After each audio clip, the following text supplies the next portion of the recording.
1. Verdict 3rd period. American history. Mr. Dawes stood at the front of the classroom, a long gray ponytail draped down the back of his wrinkled blazer, gesturing wildly as he took another detour from the textbook. And that's why the Electoral College is fundamentally broken. It was built to favor slave-holding states, and now it's just a tool for the powerful to keep power. But you won't hear that on the evening news. Ved sat in the middle of the classroom, second row from the front, his back straight, hands folded over his notebook. His eyes were focused on the soft little man standing at the front of the class, rambling on. At least, it looked that way at a glance. In truth, Ved had long since tuned him out, a practiced discipline, honed in classrooms, dinner tables, and locker rooms alike, sharpened by his father's example and expectations. If Ved paid attention, he would react to the man's political rants. If he responded, there would be an argument. It wouldn't be the first argument between the two of them either. Instead of arguing, he focused on literally anything else, including nothing, so as to avoid listening to the absurdly biased tirade. Ved took slow, deep, intentional breaths. He made a conscious effort to relax his feet, calves, thighs, abdomen, shoulders, and face. He let his mind go quiet. Not gone, but still. Pure black, a void of nothingness. Nothingness was better than the negativity being spewed by his teacher. Some part of him drifted, just enough to escape the droning voice. His mind wandered to Saturday. To the spotlight, the final whistle, the roar of the crowd. His hand raised. First 3A champion in 40 years from his high school. But that wasn't the memory that held him. It was the evenings before. In the basement. Bare mats. No whistles. No timers. Just sweat, repetition, and Lit. His lifetime training partner. God damn, Lit. Sarcastic, stubborn, unyielding Lit. Telling Lit to do something, even and especially if he was already going to do it, would guarantee that no matter what happened Lit would never do it. The more commanding the tone, the more staunchly he'd resist. Lit simply could not be compelled. He did what he wanted to do when he wanted to do it. And that's why real history is buried under centuries of whitewashed lies, Mr. Dawes continued, still animated, waving a book that hadn't been opened once all day. Ved kept his posture. Let the blank space stretch across his mind like snow over a field. If he listened too closely, he might have to respond. And if he responded, he didn't want to think about what would come out. Better to be the quiet athlete. The polite young man. So he sat still and quiet and thought about his weird little brothers. It began. In the middle of 3rd period. The world ripped itself open and magic erupted into existence. 1 second Verdict was leaning back in his chair, half listening to Mr. Dawes drone on about politics, doing his best to avoid listening. The next moment, his entire row of classmates convulsed, twitched, screamed and then exploded. Skin peeled like wet paper, bones snapped and stretched. Shrieks turned guttural. Claws burst from sleeves, tails coiled and lashed. Jessica, the girl to his left, between Ved and the door, grew antlers, then impaled the boy in front of her immediately. Blood sprayed across the whiteboard in a slow, elegant arc. It smelled like copper and burnt hair. Ved's reflexes twitched instantly. Some of his classmates, the ones who weren't becoming nightmare fuel before his eyes, froze. The world slowed down the moment his body began to move. Something primal snapped free, something his dad planted there with blood, sweat, and tears. Years of early morning workouts, nighttime runs, and countless hours of training. He punched the raptor thing that used to be Anthony so hard its jaw dislocated sideways, and it crumpled into the corner. He shoulder-checked a man-sized colorful bird that had once been Grace and sent her crashing through a lab table in a tangle of flailing limbs and broken glass. What was his first priority, he asked himself. His brothers. Kavikio was a couple of hallways away. Ved tore through the classroom and into the school labyrinth of halls. His phone was in his hand, dialing Lit's number. Wild animals snapped at him, charged him, leapt for him, but he dispatched or dodged them all without breaking stride or slowing down. A fist here. An elbow there. Spin move, high step, dive tuck and roll, don't stop moving. One hand on his phone, the other fending off the nightmare unfolding around him. Ring. Ring. Ring. Voicemail. Lit wasn't answering. Typical. Something tried to bite his leg, so he kicked its skull into the lockers, denting the metal like cheap foil. Blood splashed across his jeans, the warmth soaking through immediately. The sensation brought a pang of worry for Lit, but Ved knew that if anyone could take care of themselves, it was his little brother. He tried to focus on the primary goal, Kiv. The youngest. Screams echoed all around him. None of it mattered, he tried to lie to himself. But he knew better. It all mattered. Ved wanted to help everyone, but he needed to help Kiv. There it was, a few doors down. Kiv's classroom. Ved's boots thundered toward the door. He didn't stop to think about whether he could do it. He just did it. He front-kicked it square in the center. The bolt tore through the wall.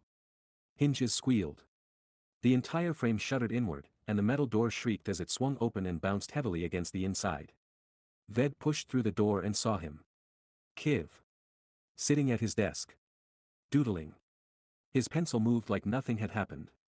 Around him, the room was a slaughterhouse. Tables flipped, chairs splintered, walls painted with gore. Bits of bone and entrails clung to the ceiling tiles. The air stank of pork, iron, and burnt skin.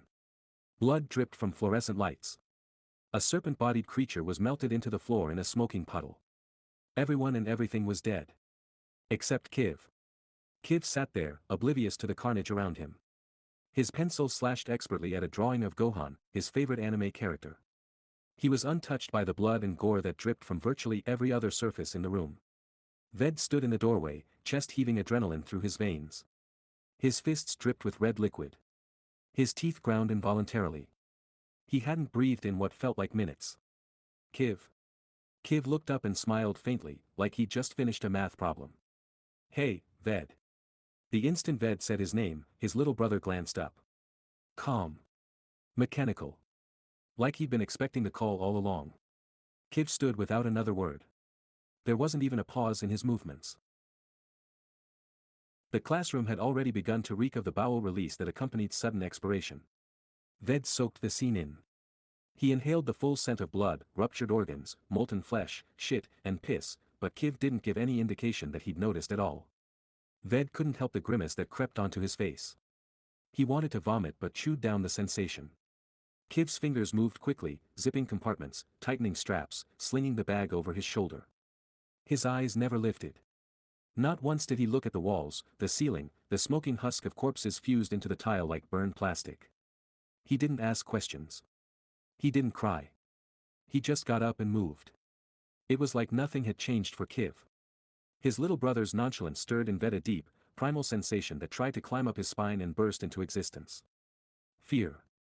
But Ved slapped it down. He wasn't afraid of his little brother.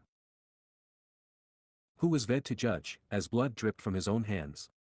How many lives had he ended in the short distance between their respective classes? Kiv was autistic. High-functioning, incredibly intelligent, but autistic by every measure. Ved only knew one thing about autism, that he didn't know a fucking thing about autism. That ignorance required patience. Not fear.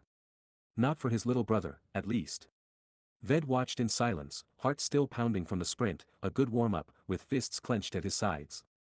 His fingertips were still slick with blood that dried with every passing second, creating a weak adhesive between his fingers and palm. Who was he to let his mind consider what Kiv might have done? But that didn't change the fact that there was something unnerving about it. The way Kiv stepped over a splintered desk leg, and then again to avoid a twisted spine, human or otherwise, it wasn't clear. He didn't step in the blood. He didn't even touch it. Not his clothes, his bag, not even the edges of his shoes as he stepped gingerly through smatterings. It was like he was walking a tightrope through hell, and he'd memorized the route before the world fell apart. Splatters, puddles and smears of viscera and gore layered the entirety of the room, but Kiv avoided it all. Kiv, Ved said again, lower now, more to confirm that he was real and safe and with him. I'm coming, Kiv replied. Flat voice. No fear. No emotion. The kind of tone someone uses when brushing their teeth or answering a teacher's question. Routine. Ved turned and led the way back into the hallway. The chaos hadn't stopped. If anything, it was spreading. Roars echoed from deeper inside the school, each one different than the last. One had a shrill, clicking hiss of something he couldn't even imagine, another the chest-thumping bellow of something massive. A fire alarm began to wail, completely useless. Ved heard the sound of something wet slapping against linoleum. Screams cut off abruptly behind closed doors. Ved moved through the chaos, not engaging unless he had to save a human or dispatch a creature that challenged. Despite that, Kiv was struggling to keep up. Kiv wasn't as fast as Ved or Lit, but he wasn't slow by any means. Ved realized that it wasn't because Kiv was held down by his backpack. Ved was somehow far faster than he should be. He could feel it. But he had to get Kiv and Lit and get to safety, so now wasn't the time to measure his 40-yard dash. Where were the police? Shouldn't they be here? Ved whipped out his phone and started to dial for emergency services but paused before sending the call. He pondered for a moment as he took in the surroundings. The sky outside, otherwise clear and blue, was streaked with black smoke climbing in all directions, as if a visual representation of the souls being ushered into heaven by the carnage that was unfolding everywhere, not just the school, Ved realized. The police wouldn't be coming, he concluded. This chaos wasn't limited to the school. Ved held his phone with one hand as he walked. Blood had dried into the ridges of his knuckles and left flakes on the screen. He tapped "Little Bro" and brought the phone to his ear. Ring. Ring. Ring. No answer. Come on, pick up. He tried again. Lit didn't answer. He probably didn't even know this shit was happening.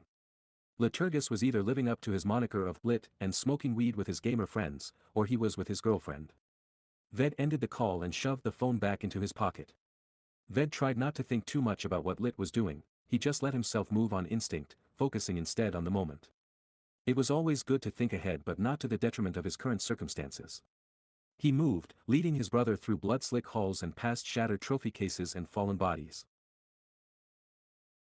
Somewhere, another scream, another roar, and the ceiling above their heads shuddered with the impact of something huge moving across the second floor. Ahead, the parking lot. Their escape.